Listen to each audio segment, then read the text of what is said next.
kita sebenarnya harus support ya, karena yang dilakukan oleh mahasiswa, oleh pendemo itu yang menyampaikan aspirasi yang dilindungi oleh undang-undang demi kepentingan bersama, demi kepentingan bangsa Indonesia, bukan demi kepentingan mereka, bukan demi kepentingan mahasiswa, bukan, atau demi kepentingan pribadi, nggak ada di sini.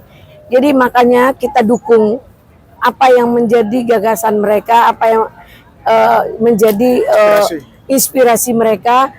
Perjuangan mereka ini mungkin merupakan juga adalah penyampaian inspirasi dari kita semua. Nah, kita bersyukur hari ini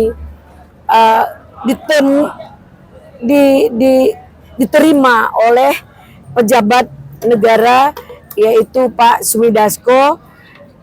Kita harus berbangga yang selama ini pendemo-pendemo tidak pernah dianggap seperti apa, mereka menganggap seperti anjing menggonggong kapilah berlalu.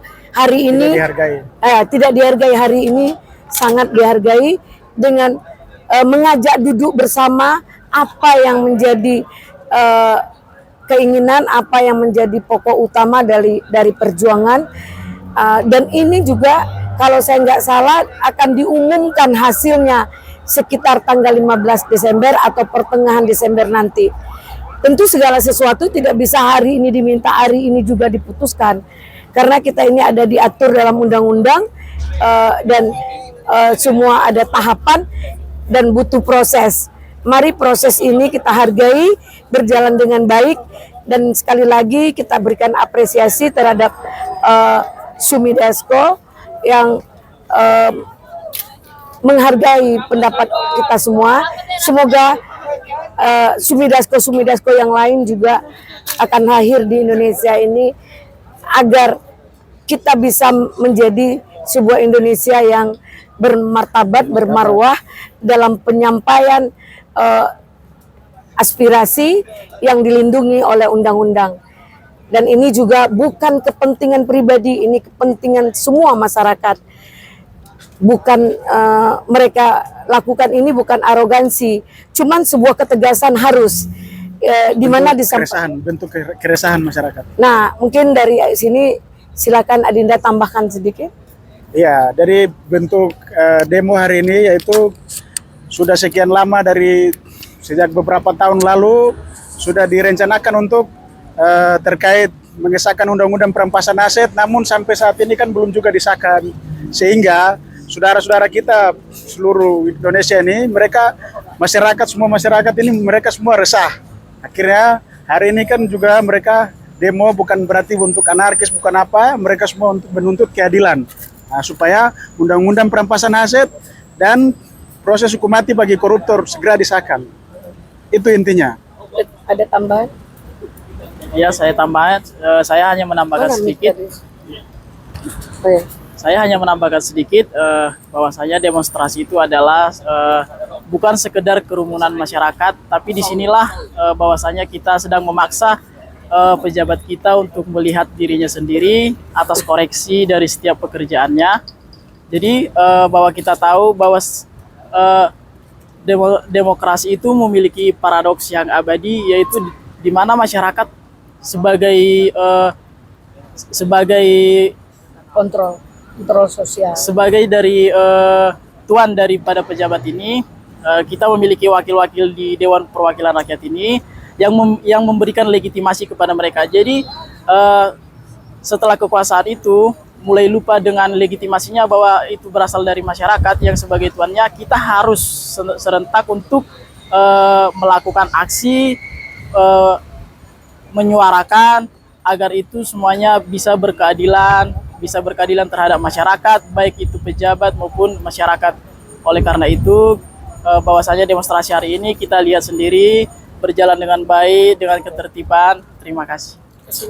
Mungkin itu tujuan demonstrasi ini, agar sampai ke tujuannya ya. Selama ini mungkin seperti tadi Adinda Kili-Kili menyampaikan bahwa udah setahun yang lalu, Sudah beberapa tahun. udah beberapa tahun. Lebih 5 tahun. Nah, harapan kita di sini sebenarnya perampasan aset itu setiap korupsi sudah dilakukan, ya. Begitu ada OTT, ada penangkapan korupsi, semua sudah pembekuan aset segala macam. Cuman mungkin ini harus diundang-undangkan, direncanakan dalam undang-undang supaya ada transparan.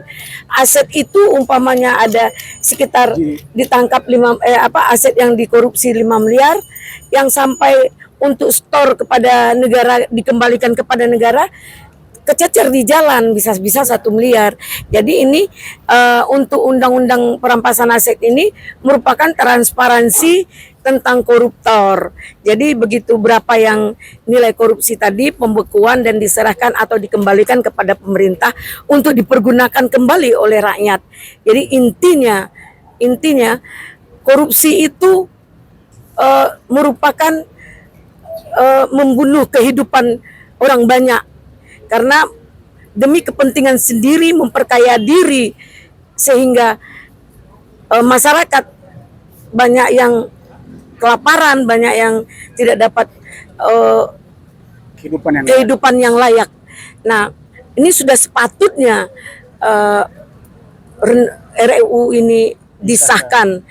Nah, kalau kita ikutkan emosi, mungkin koruptor ini wajar di permintaan itu dihukum mati atau dihukum seumur hidup atau dibuang ke Nusa Kambangan.